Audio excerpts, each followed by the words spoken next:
la vida nueva en Cristo, por el propósito, Señor, por el llamado a servirte.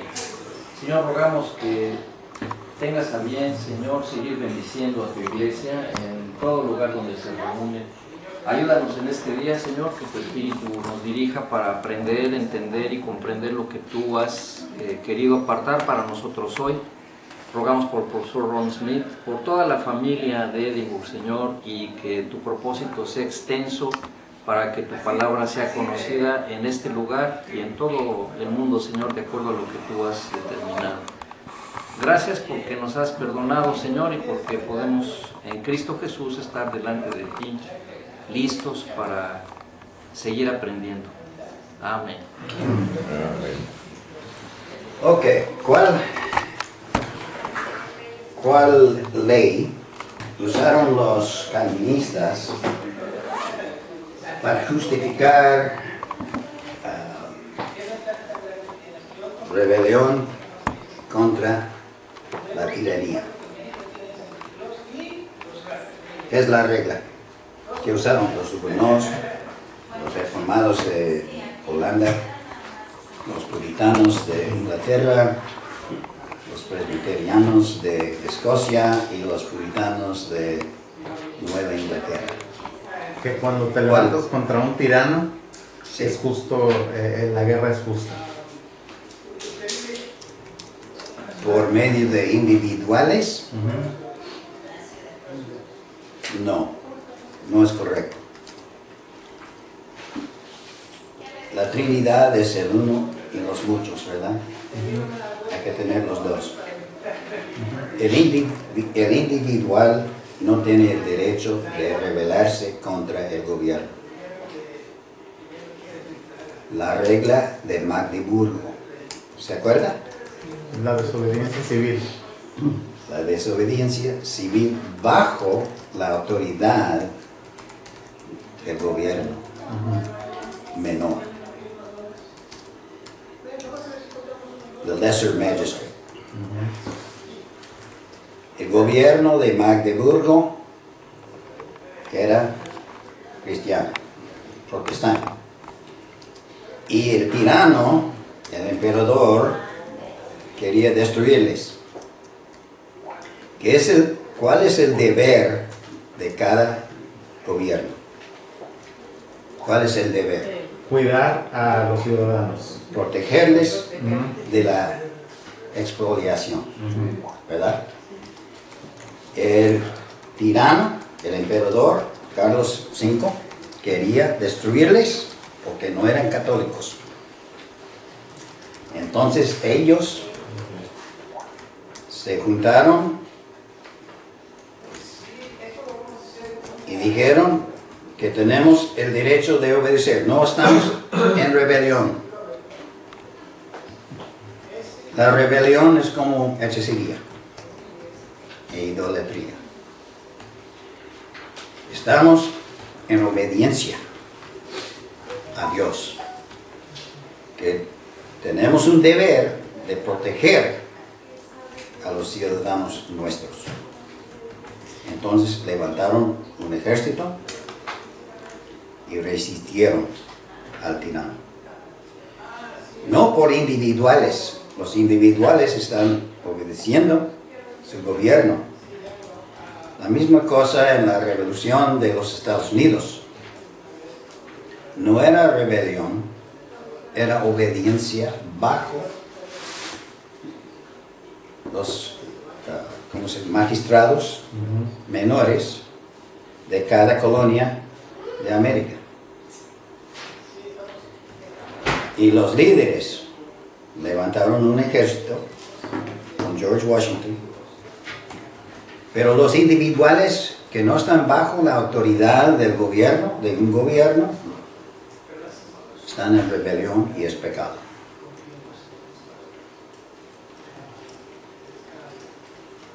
Es decir, para hacer valer entonces una garantía dentro de un sistema de gobierno tendría que hacerse a través de los órganos inferiores hacia dictadores en ese sentido. Sería la alternativa. Es cuestión de autoridad, ¿verdad? somos cristianos. No creemos en rebelión. La Biblia dice que obedezcamos, ¿verdad? Porque dicen, no le dice eso. Varios lugares, pero mayormente ¿cuál? ¿Cuál es el mayor? Romanos 13, ¿verdad? Hay que obedecer a los magistrados. ¿Quién era el magistrado de aquel entonces? ¿Cuál era? Era Nerón, un tirano, ¿verdad? No hay derecho de rebelarse. Si no hay un magistrado debajo de él para protegernos.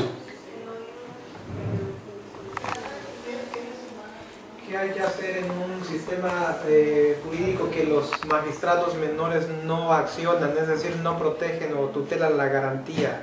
¿No quedaría alternativa definitivamente? ¿Qué hicieron los cristianos primero? Fueron matados, ¿verdad? No se revelaron. No levantaron la espada. Obedecieron. Pero era una nueva cosa en la Reforma. Los hugonots, habían millones de ellos en Francia. Pero no tuvieron protección. Fueron aplastados, destruidos. ¿Qué pasó en Holanda? El primer país de tener libertad de la religión. Algunos católicos tenían libertad en Holanda. ¿Cómo ganaron la libertad de ellos? Yermo de... Ockham. No, de Orange. De De Orange. No era el rey, era un noble. Pero él levantó un ejército en contra de España.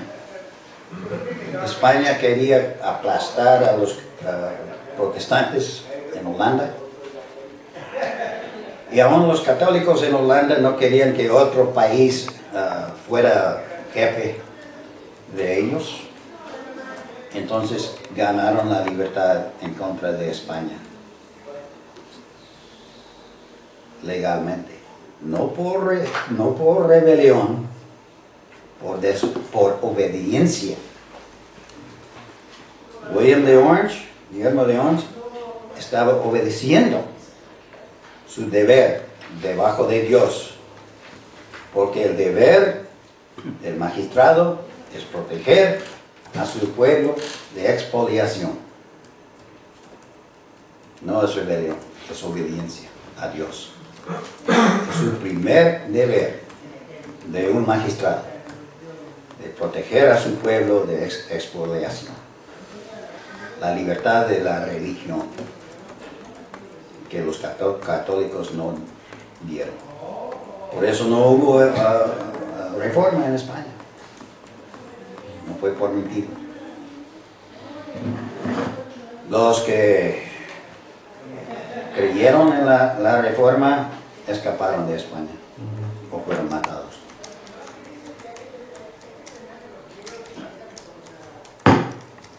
¿Hay preguntas?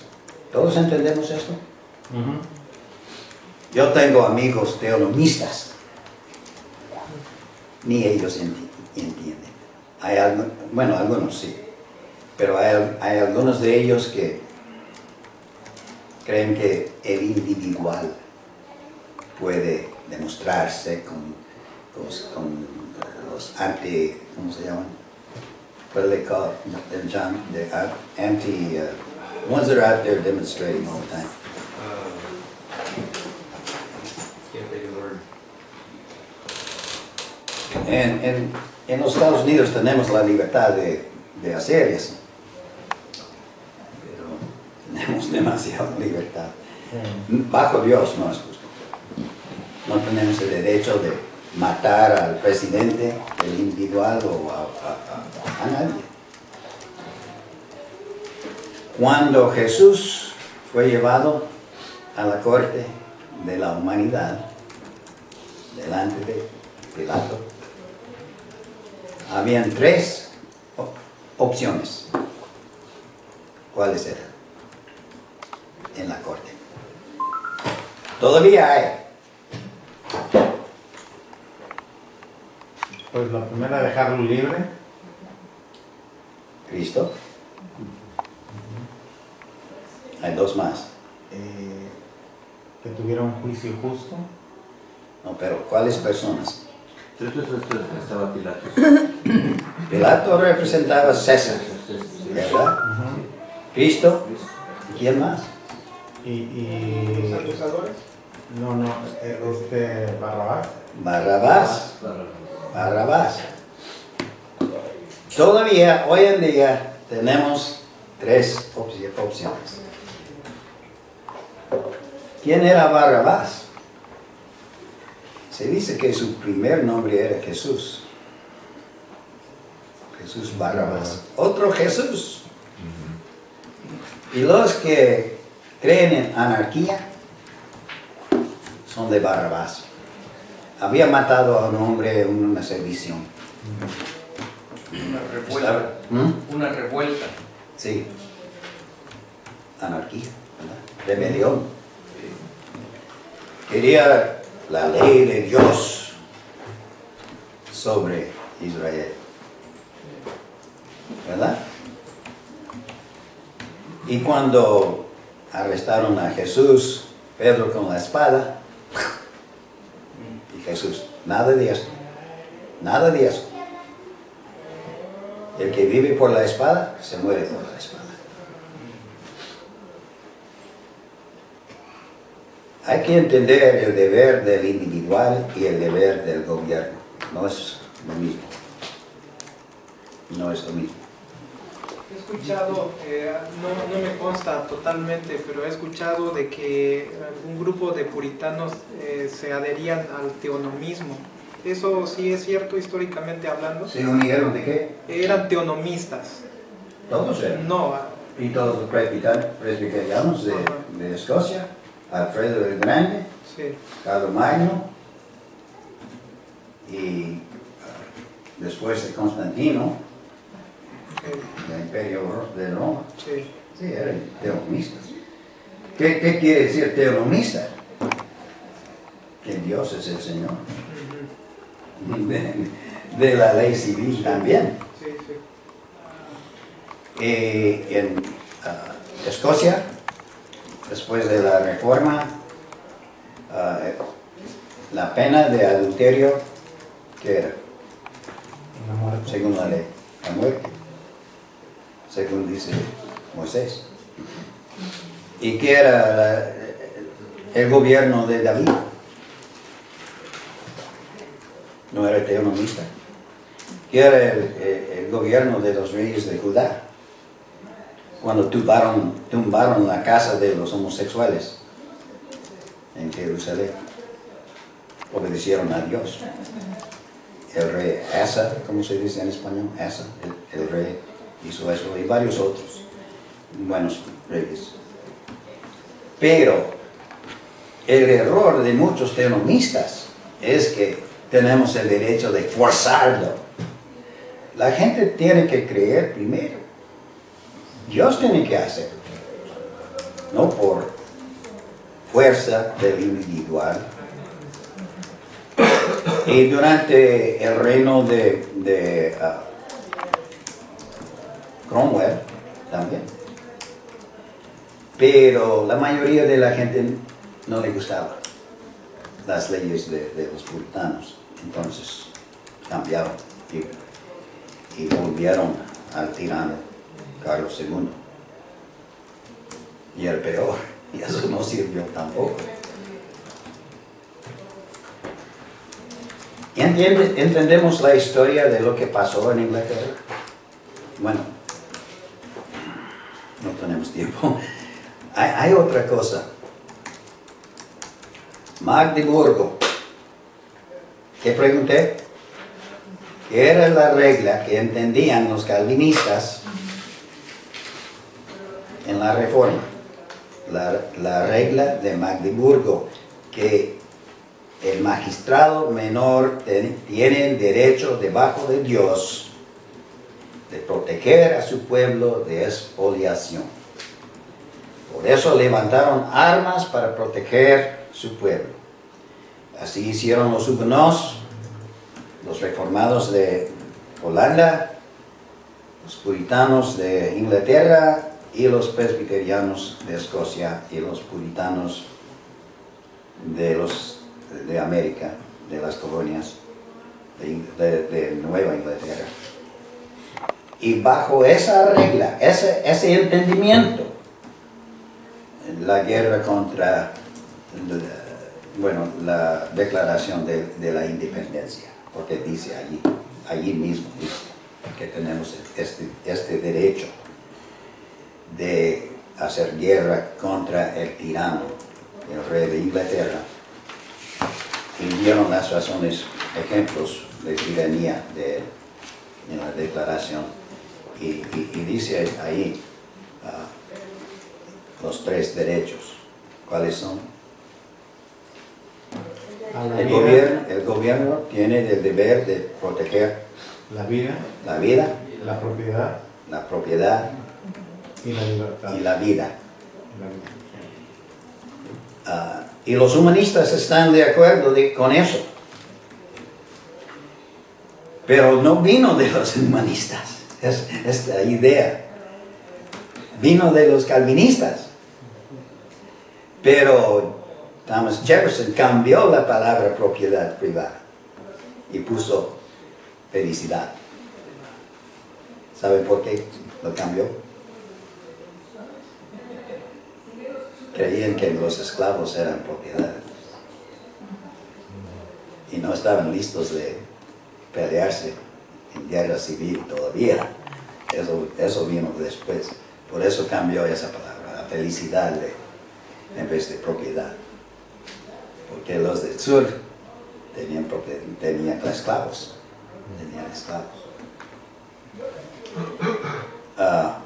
Ok, otra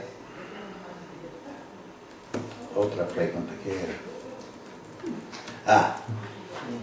Cuando el Parlamento de Inglaterra, durante el tiempo de Carlos I y el tiempo de Cromwell, el rey, decidieron que el rey Carlos I había cometido traición y mató a muchos. Era terrible, porque él no obedeció el menor magistrado del Parlamento.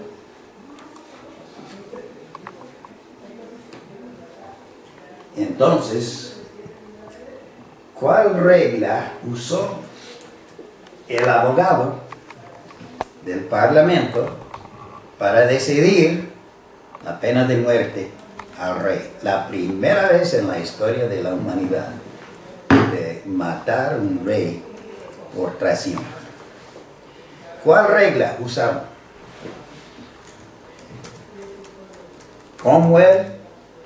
Cromwell no quería matarlo, no quería ejecutar a un rey.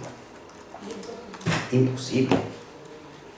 Pero los argumentos, según la ley del abogado puritano, se llamaba John Cook, no podían resistir. El Parlamento no podía resistir su lógica, su razón. Entonces decidieron ejecutarlo. ¿Cuál regla usó?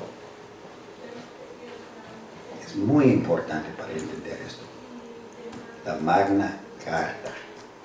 La Magna Carta fue escrito por un cristiano, el arzobispo de Inglaterra,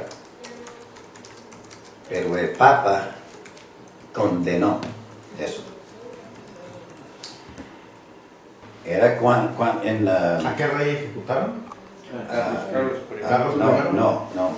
En 1200, se me olvida, están sus notas de estos, la fecha.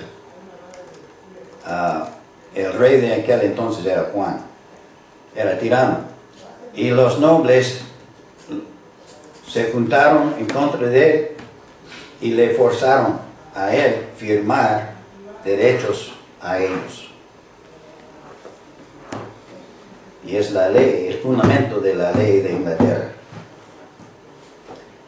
Y el fundamento de la decisión del Parlamento durante el tiempo de Cromwell. Después de que Cromwell se murió, el Parlamento decidió poner a Carlos II como rey. Y ejecutaron a ese abogado y a otros que estaban de acuerdo con él. Tiranía, porque lo hicieron por ley, no por sentimientos, no por opiniones, por la ley. Era traición. Ok, dos preguntas que pregunté. Es muy importante que entendamos esto. Y también la regla del cristianismo, la Trinidad. La Trinidad tiene que ver con la cuestión entre los filósofos griegos. El uno y los muchos. Y pluribus unum, en latín.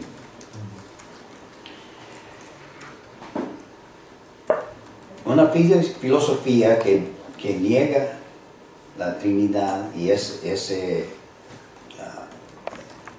idea de el uno y los muchos va a ser una filosofía de error. En toda la vida tenemos esta cuestión. El individual, los muchos o el uno. No se puede escoger nomás el uno, el tirano o el gobierno y dejar fuera los muchos o el individual. ¿Hay preguntas? ¿Se entiende eso? Estoy tratando de captar la lógica. Estoy entendiendo que hay un referente de la Trinidad en el ejercicio del gobierno. ¿Esa es la idea? Bueno, tenemos el gobierno que es el uno, ¿verdad? Tenemos los individuales, son los muchos. Sí.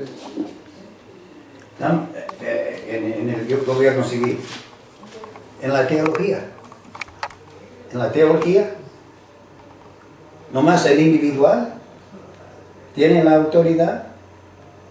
Nomás yo, la Biblia y Dios. Anabautistas, herejes. No. Sí, el individual, pero también la iglesia. La iglesia. El uno. Hay una sola iglesia, ¿verdad? Y los muchos. Hay que tener los dos. Pero la carne dice, eso no es lógico. Hay que escoger el uno o el otro. Pero el cristianismo dice que hay que escoger los dos para tener balanza. Porque si escojo nomás el individual, es demónico. Si escojo nomás la iglesia, la una sola iglesia, sin el individual, es demónico. Los dos. Pero para la mente carnal no es lógico. No tiene razón. Es el cristianismo. Es la respuesta de toda la vida. De todas las cosas en la vida. No solamente teología, no solamente gobierno civil, pero en cada cuestión de vida. La unidad de una iglesia particular o local, hay que tener los dos. En la familia, hay que tener los dos, en balance. Amén. Amén. Se ve. Es poderoso, ¿verdad? Bueno, aquí están la nube de testigos de unos de ellos. Yo me considero, creo que quiero estar bajo la autoridad de la nube de los testigos. Aquí tenemos Lutero, Calvino, Juan Owen, Agustín, Jonathan Edwards, Whitefield, Knox, Calvino, Spurgeon. Spurgeon es el único que no bautizaba a los infantes, los otros sí. Los bautistas se levantaron durante el tiempo de libertad de Cromwell. No había libertad antes de eso. Vinieron después de los reformados. Y en México hoy en día hay muchos bautistas que no entienden por qué tienen la libertad. Era por los puritanos y los reformados de antes que bautizaban a los niños. Es otro ejemplo del individual. Nomás yo, la Biblia y Dios. No necesito la historia de la iglesia. No necesito estar bajo la autoridad de esta nube.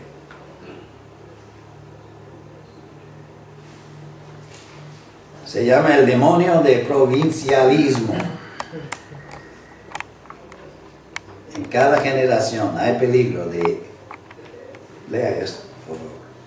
En cada generación hay peligro de reinventar la ortodoxia sobre el yunque del provincialismo antihistórico. Los miembros de mi iglesia casi tienen eso aprendido por memoria. Andrew Sandlin es el que dijo, una vez yo estaba leyendo algo que escribió y no tuve que memorizar eso, se pegó a mi mente. Reinventing orthodoxy on the anvil of anti-historical provincialism. Es un demonio. Hay peligro de eso. Las enseñanzas de los puritanos, ellos son los padres de los evangélicos de los Estados Unidos que fueron a México como misioneros. Son nuestros padres. Eran calvinistas, eran capitalistas. Juan Calvino se llama el padre del capitalismo. Hay que tener juntar capital para prosperar. Es imposible prosperar sin capital. Los socialistas y comunistas de varios países como Venezuela, Cuba, no pueden existir sin la ayuda del capitalismo. Rusia, después de 70 años bajo el socialismo, su moneda, el valor de su moneda después de 70 años era cero. No sirve el socialismo. China cambió al capitalismo, aunque se dicen que son comunistas, y ahora China está prosperando mucho. Todos los puritanos bautizaban a los infantes. Entendían en el Antiguo Testamento que la circuncisión es una sombra, era una sombra del bautismo. Y Jesús dijo, no vine para abrogar la ley, sino para cumplir. Entonces la ley para ser circuncidado no es abrogada, pero es cumplida en el bautismo. Y la misma cosa con todas las otras leyes ceremoniales y morales. No es suficiente no matar, ¿verdad? Hay que amarle en su corazón para cumplir la ley. No es suficiente no cometer adulterio. Hay que no desear en su corazón para cumplir la ley. La ley no es abrogada. Y Jesús dijo claramente, si su justicia no fuere superior a los fariseos, no entrarán en el reino de Dios. Entonces los fariseos diezmaban. ¿Cómo podemos cumplir eso? Y ser más que los fariseos. De corazón y dar más del diezmo. ¿Verdad? ¿No es lógico? Entonces, así es. Sí. Los puritanos eran muy trabajadores. Los que vinieron a América después de 2 o 3 generaciones eran muy prosperados por trabajo. También guardaban el día de reposo. No separaban lo secular de lo sagrado. Sus leyes, los gobiernos que pusieron, tenían que ser cristianos para votar en las colonias.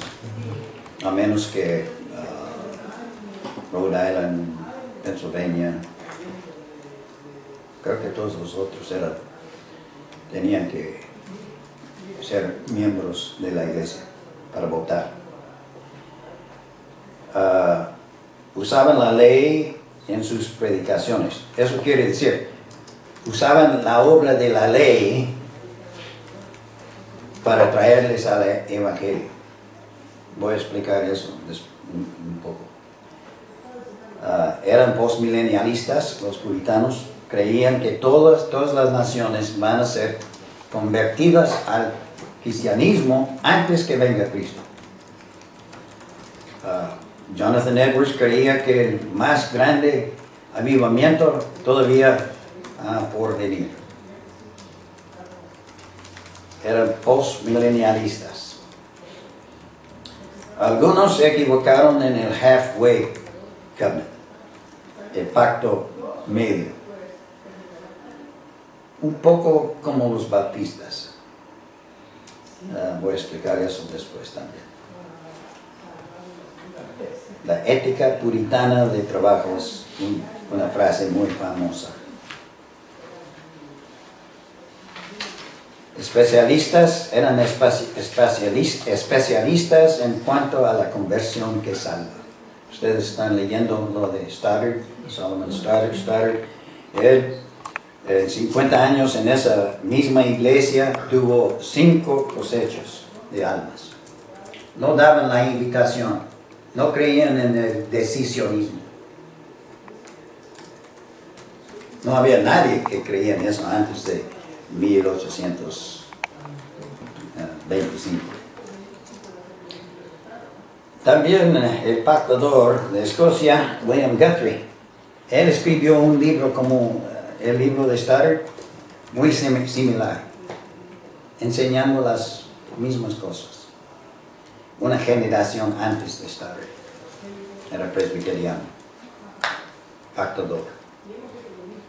Es el único libro que escribió, era evangelista, William Guthrie. Su primo fue colgado por su fe.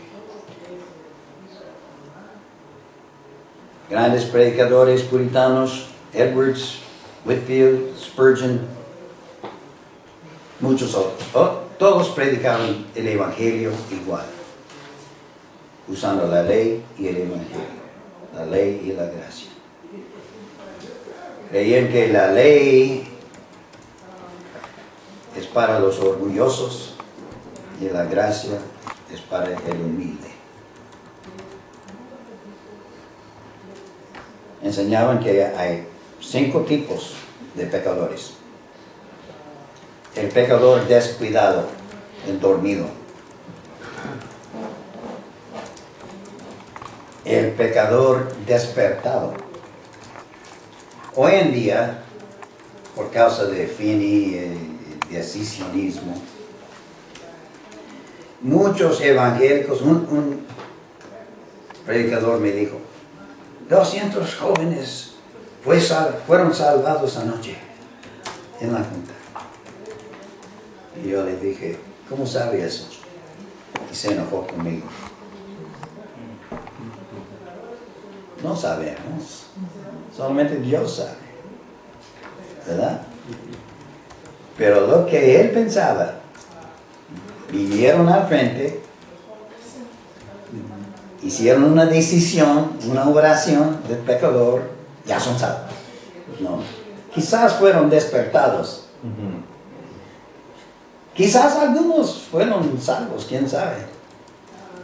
Pero tengo sus, ¿cómo se dice? Sospechas.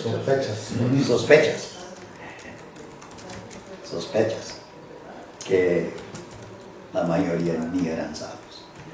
Solamente Dios sabe. Pero hay que entenderles que hay peligro, como los calvinistas antes de Finney, cuando estuvieron bajo la obra de la ley y convicción.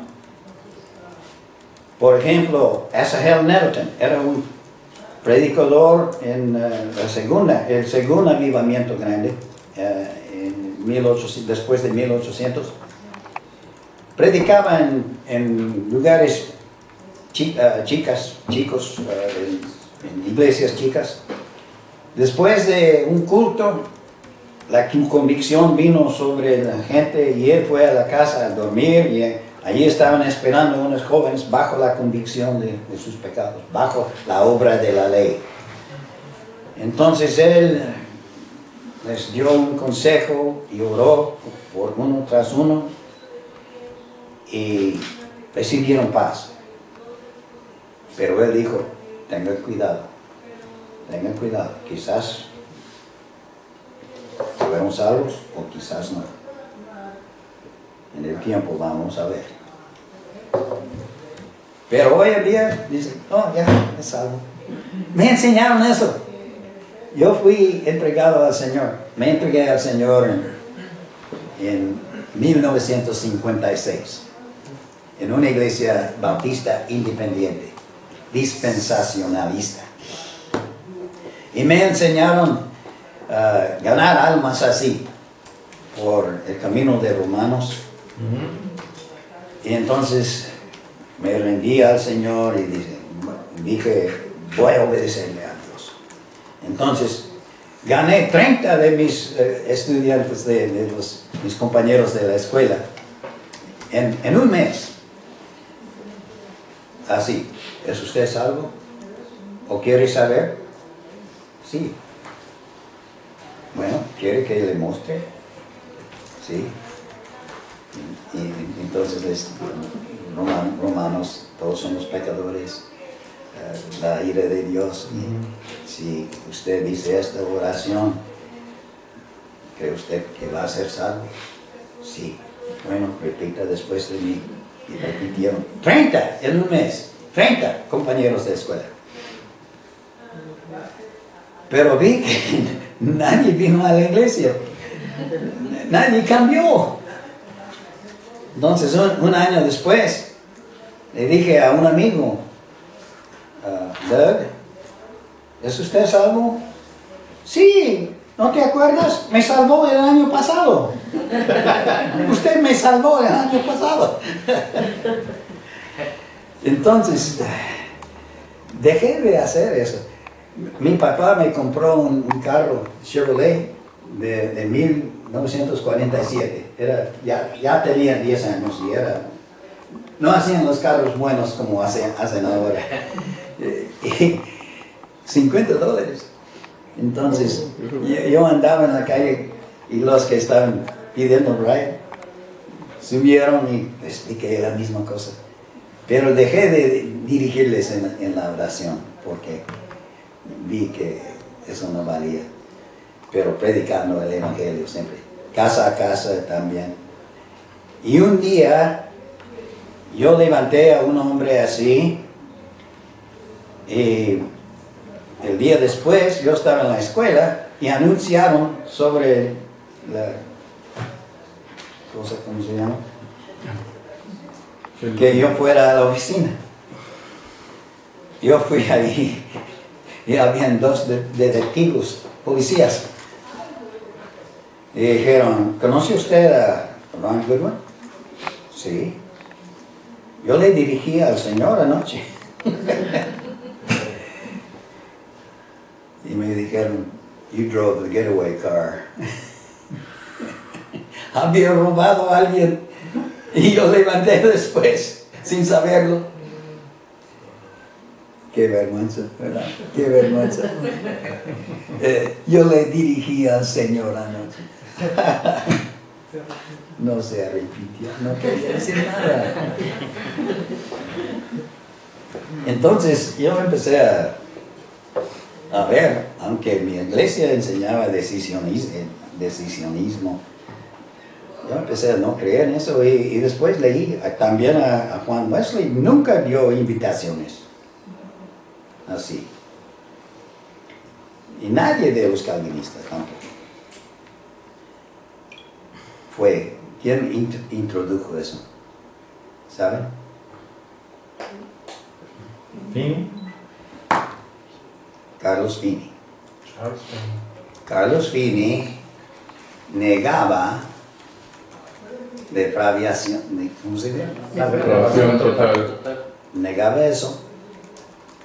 Entonces él dijo, ¿qué tal Dios que mandaría al pecador al infierno cuando sabía que no podía obedecerle, como dicen los calvinistas? Él enseñó que sí, el pecador puede obedecerle a Dios. Era Pelagio. Pelagiano. Era buen hombre. Yo creo que era lleno del Espíritu Santo, porque predicaba el Evangelio igualmente a los calvinistas, pero introdujo nuevos métodos. Y Asahel Netherton estaba en contra de eso, escribió en contra de eso, porque él vio el peligro de eso. Entonces todos los evangélicos aceptaron eso. Y en la generación después de él, D.L. Moody. Yo soy graduado de Moody Bible Institute. Con campañas de ciudades grandes en Londres, Nueva York, Chicago. Empezó a dar invitaciones así. Y la generación después de él, Billy Sunday, hacían la misma cosa. Después de él, Billy Graham. Y ahora el porcentaje de los convertidos, los que fueron al frente para hacer una decisión, 2%. Siguen. 2% siguen como miembros de iglesias. Yo sé, porque yo estaba en Chicago cuando Billy Graham hizo su campaña ahí. Y yo era miembro de Moody Church y me dieron una lista de los que hicieron decisiones para visitarles. No tenían nada que ver, no querían verme. Cada uno. Muchas tarjetas. Entonces, hay peligro en eso. Porque la gente cree, ya voy al cielo, ya tengo mi boleto, ya.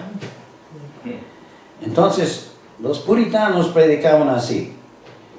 5 tipos de pecadores. El pecador descuidado, el pecador despertado, el pecador ansioso, porque ahora está bajo la obra de la ley, o se llama también la obra de humillación, también se llama la obra de preparación. Juan el Bautista vino a preparar el camino. Y el pecador convencido, pero hay varios grados de ser convencido. Y después, cuando está 100% convencido en su corazón, el pecador convertido.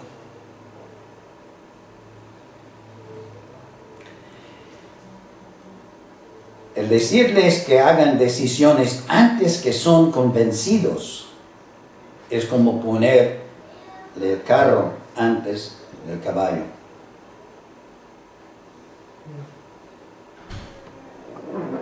Porque cuando son convencidos, automáticamente van a hacer una decisión. Nunca dieron invitaciones al altar para hacer una decisión. Entendían el peligro de la conversión falsa. Aún Juan Wesley predicaba el mismo evangelio que los calvinistas, según Charles Spurgeon.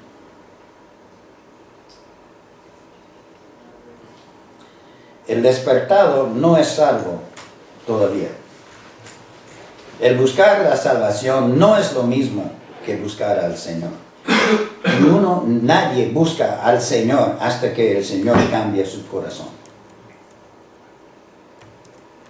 El despertado puede dejar de tomar, blasfemar, fornicar, asistir a los cultos, adorar, testificar, hacer muchas buenas obras en el nombre del Señor y todavía no es salvo, aunque parece por afuera que es salvo. Así era Judas, así era el rey Saúl. Y Saúl, el Espíritu del Señor vino sobre él y profetizó. Nunca tuvo un corazón nuevo. La visión de Ezequiel, de los secos, los huesos secos. ¿Se acuerdan de eso? Ahí tenemos el mismo modelo. Primero, bien muertos. No solamente dormidos, muertos, secos. Y Dios le manda a Ezequiel, profetiza a los huesos. ¿Vivirán estos huesos? Tú sabes, Señor. Y profetizó, ¿y qué pasó? Empezaron a temblar.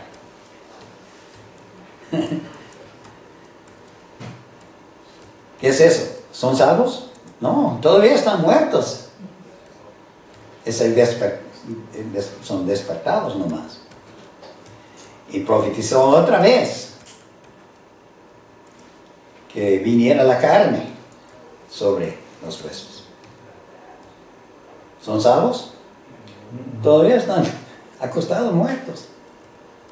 Profetizó al espíritu, o sea, al viento, es la misma palabra en hebreo. Y el espíritu les entró y se pararon vivos. Un ejército del Señor es la conversión. Es muy importante que entendamos eso en los consejos que damos al mundo y a los miembros de las iglesias. Muchos miembros no son salvos, nomás bajo la obra de la ley o despertados, todavía acostados nomás con carne, pero todavía muertos. Pero Dios sabe, solamente Dios sabe si uno es salvo o no. Solamente Dios conoce a la iglesia invisible. Pero la iglesia visible es legítima. Importante, la iglesia visible. No, los bautistas no entienden eso. Asuman que todos los miembros son salvos. Lo dudo. Pero Dios sabe. He aquí un temblor y los huesos se juntaron, cada hueso con su hueso. Miembros de la iglesia. Hueso con hueso.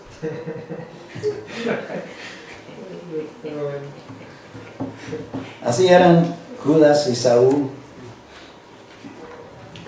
Que alguien lea eso. Saúl, ¿qué es Saúl? Porque en caso de los que fueron una vez iluminados, que probaron del don celestial y fueron hechos partícipes del Espíritu Santo, que gustaron la buena palabra de Dios y los poderes del siglo venidero, pero después cayeron. Es imposible renovarlos otra vez para arrepentimiento, puesto que de nuevo crucifican para sí mismos al Hijo de Dios y lo exponen a la ignominia pública. Y Jesús dirá, nunca os conocí. Bueno, Juan Owen explicó este pasaje muy bien. Hoy en día, mis amigos bautistas, por ejemplo, creen que si son partícipes del Espíritu Santo son salvos. Saúl era partícipe del Espíritu Santo. Y si eran salvos, no pueden ser salvos otra vez. Es imposible renovarlos otra vez si dejaron la fe. No está hablando de alguien que es salvo y ya no es salvo. Está hablando de los despertados como los hebreos.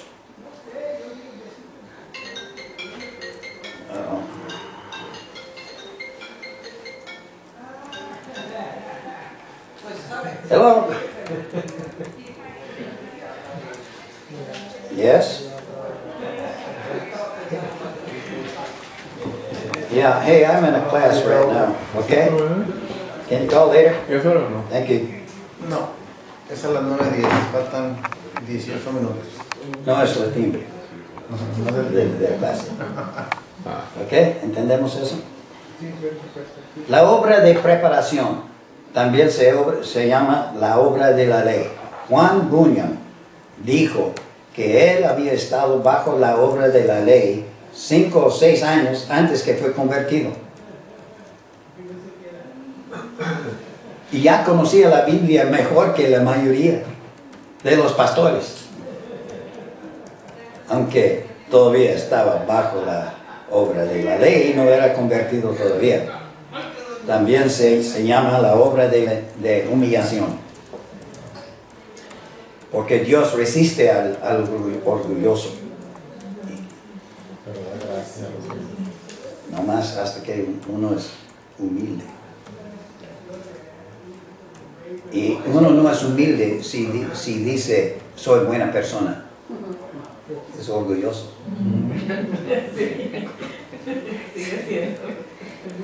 Cuando andamos en la calle testificando, la mayoría dice, soy buena persona. Vas al infierno, ¿no? Porque Jesús no vino para salvar a las buenas personas, más a los pecadores. De manera que la ley ha sido nuestro ayo para llevarnos a Cristo. Es el propósito de la ley. El propósito de la ley es humillarnos. Y uno dice, oh, yo sé que no puedo. Lo sabe con su cabeza, pero no sabe con su corazón todavía. Quizás. Porque el momento que lo vea con su corazón, que ya no puede salvarse a sí mismo, Dios cambia su corazón. Dios le perdona. Ya sabe.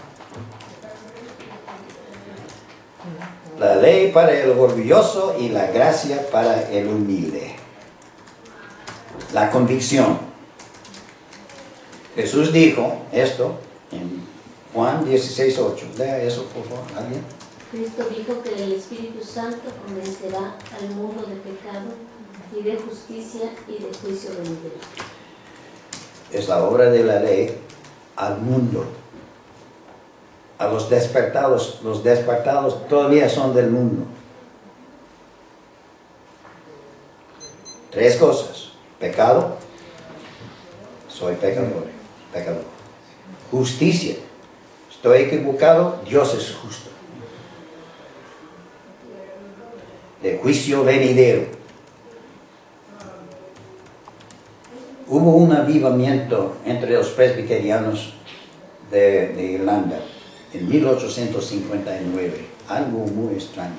También la misma cosa pasó en Escocia en 1635. Fue la primera vez en la historia después de la reforma en Escocia. Se llama los incrédulos llamaron eso the Stuartan sickness. Un pueblo que se llamaba Stuartan.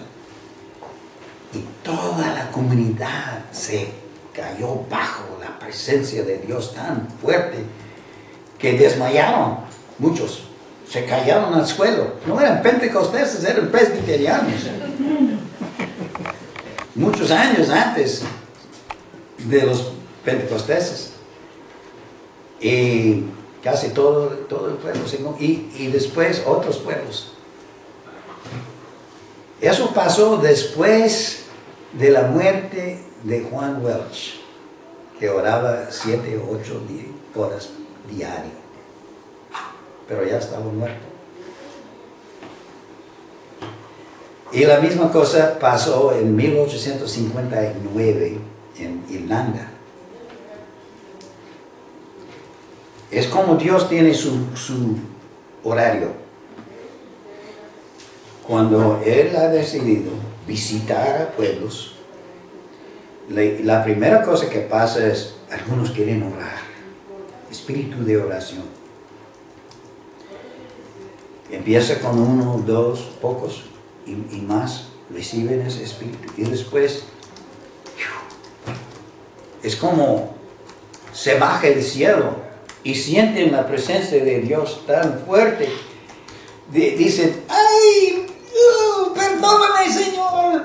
¡Perdóname! Y muchos se desmayan al suelo y tienen que llevarlos afuera, a sus casas. Eso pasó en varios, no mucho, pero Dios tiene su horario. Los arminianos no entienden eso. Los arminianos creen que nosotros podemos decir eso. No podemos. Depende de Dios. Uno no puede orar por sí mismo. Puede decir las palabras. Pero el espíritu de oración es el don de Dios. Y Dios es el que decide. Y cuando Dios decide, los pentecosteses y carismáticos se callan a su. Son copycats nomás. Yo he estado en esas juntas. Yo sé cómo son. Es imitación nomás de otros. Yo he estado en juntas de carismáticos. Cuando se caen así, no están bajo la convicción de pecado. No se sienten el temor de Dios. Creen que es una bendición. No, en los avivamientos que Dios visitó,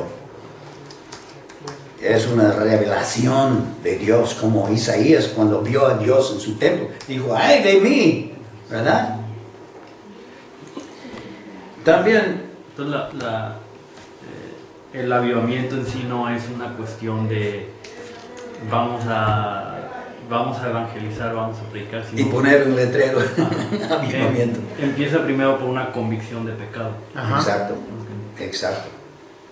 Y después, como en Irlanda, duró nomás un año. Tuvieron 100,000 nuevos miembros de las iglesias. En Escocia, el mismo año, 300,000 nuevos miembros. En Wales, 100,000. Y pasó el mismo año en los Estados Unidos. Comenzó en Nueva York, en una junta de oración. Creo que fue dirigido por un pastor de Holanda, reformado. Pero extendió a las otras denominaciones. Comenzaron con calvinistas cada vez, los primeros. Y Pablo predicaba igual que Jesús, usando la ley. Mire, cuando predicó a Félix, disertando del dominio propio, en otras palabras, pecado, juicio venidero y justicia. Y Félix espantó y tembló.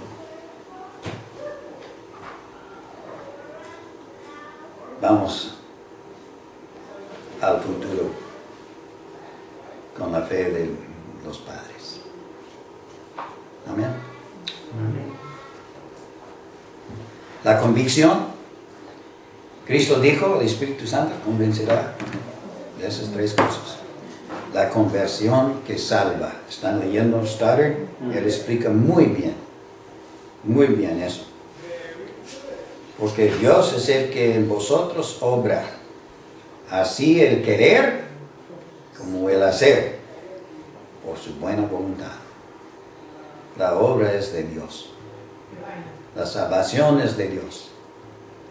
No es 99% de Dios y 1% por nosotros. Porque no queremos si Él no... ¿Cómo lo hace Dios? Él usa la voluntad. Usa la voluntad por convencernos en nuestros corazones de la verdad. Primeramente, nos convence de pecado, justicia y juicio. Y una vez convencido de eso, nos convence la solución, que Cristo murió por los pecadores.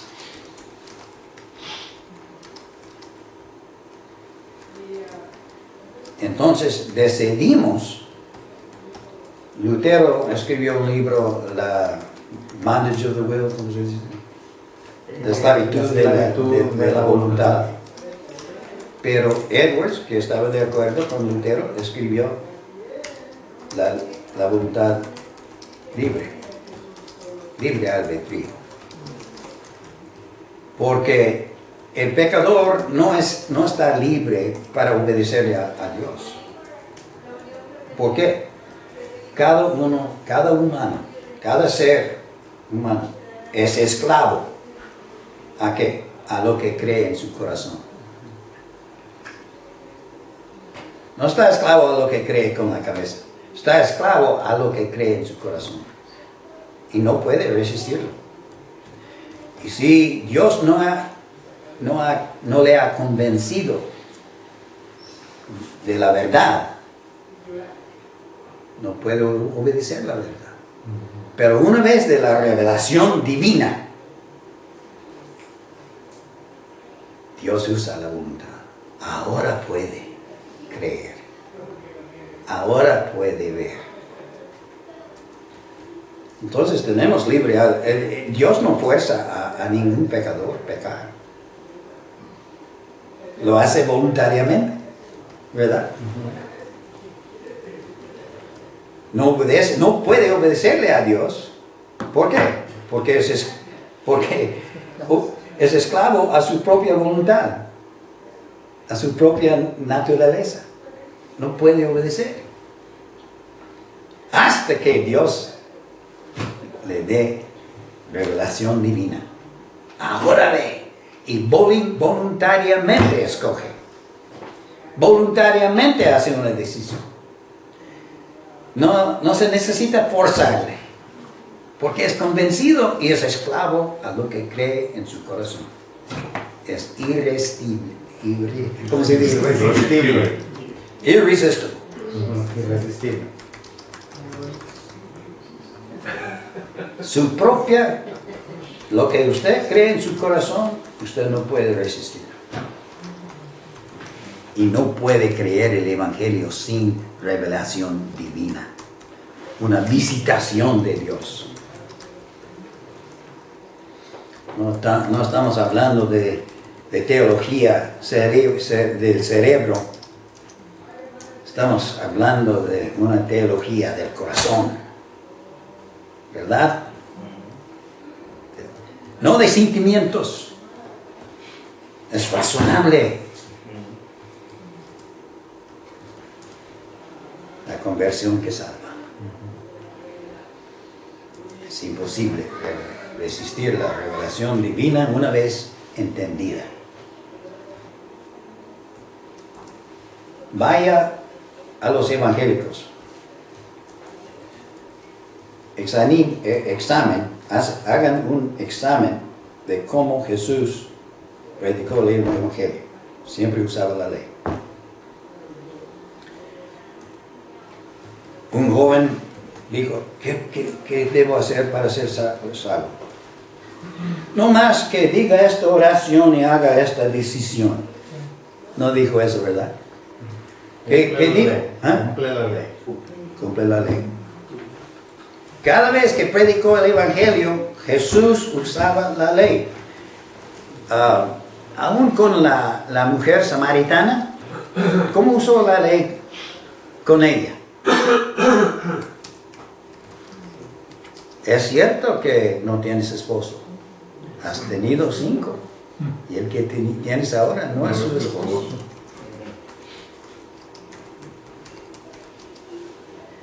no habló a Zaquías,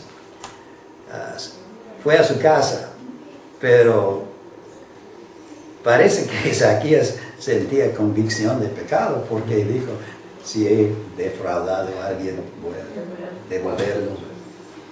Siempre tenía algo que ver con la ley. Arrepiéntete, porque el gobierno de Dios está cerca. Es la ley. Y vaya en los hechos. ¿Qué dijo Pedro? El primer sermón. ¿Qué dijo? ¿Qué debemos hacer? Estaban bajo la convicción. Arrepiéntense y bautícense cada uno de vosotros. ¿Y qué dijo Pablo? Ya vimos cómo predicó a Félix. También en Atenas.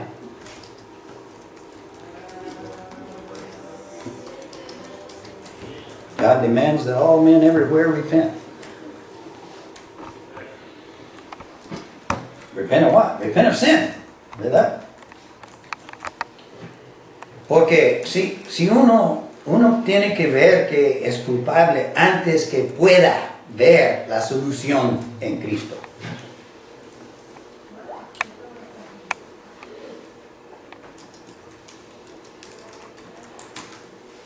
Y el evangelismo moderno tiene un problema. Ya hablamos de esto, de Finney, Carlos Finney, y cómo eso llegó a nosotros. Pero que me entiendan, yo leí todo de Finney. Y los calvinistas, en vez de condenar a Finney, deben leerlo. Porque no entienden si están condenándole por lo que hizo, sin conocer exactamente lo que hizo. Podemos aprender mucho de él. Porque él vivía en un tiempo de visitación de Dios soberano. El segundo avivamiento grande.